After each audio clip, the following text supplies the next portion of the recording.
আমাদের আপনারা জানেন যে মাননীয় উড়িষ্যার মুখ্যমন্ত্রী মোহন চরণ মাঝিজি তার প্রতিনিধি হিসাবে পুরীর মান্যবর সাংসদ সম্বিত পাত্রজিকে আজকে আমাদের সচিবালয়ে পাঠিয়েছিলেন।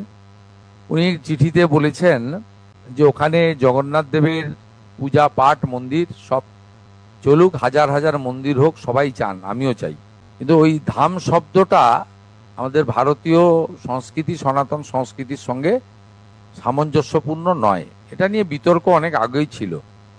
আমরা মাননীয় উড়িষ্যার মুখ্যমন্ত্রীর এই যে প্রস্তাব তাকে গ্রহণ করে ওই ক্যাম্পাস থেকে ধাম শব্দটাকে আমরা প্রত্যাহার করছি, সরিয়ে দিচ্ছি। পুরো কমপ্লেক্সটার নামই হবে শ্রী শ্রী জগন্নাথ সাংস্কৃতিক কেন্দ্র, যেহেতু ওটাতেই ক্যাবিনেট অ্যাপ্রুভ্যাল রয়েছে, হিটকো টেন্ডার রয়েছে, সরকারি অর্থ রয়েছে। আর যেখানে ঠাকুরের পুজো পাঠ হয় সেই স্থাপত্য সেটা মন্দির নামেই পরিচিত হবে, শ্রী জগন্নাথ দেব মন্দির হিসেবে। এবং সম্পূর্ণ পূজা পাঠ আমাদের সনাতন সংস্কৃতি, ভারতীয় সংস্কৃতি এবং প্রভু জগন্নাথ দেবের পূজা পাঠের যে পরম্পরা রয়েছে আমাদের শাস্ত্রে, সেই মেনেই আমরা করব।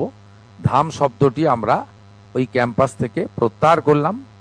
মাননীয় মুখ্য সচিব প্রয়োজনীয় নির্দেশিকা এই সংক্রান্ত জানাবেন, এবং যে পরিচালনের ট্রাস্ট কমিটি করা হয়েছে তাকেও আমরা আগামী দুদিনের মধ্যে সরকারিভাবে জানিয়ে দেব এবং আমাদের ওয়েবসাইটেও পশ্চিমবঙ্গ সরকারের দিয়ে দেব।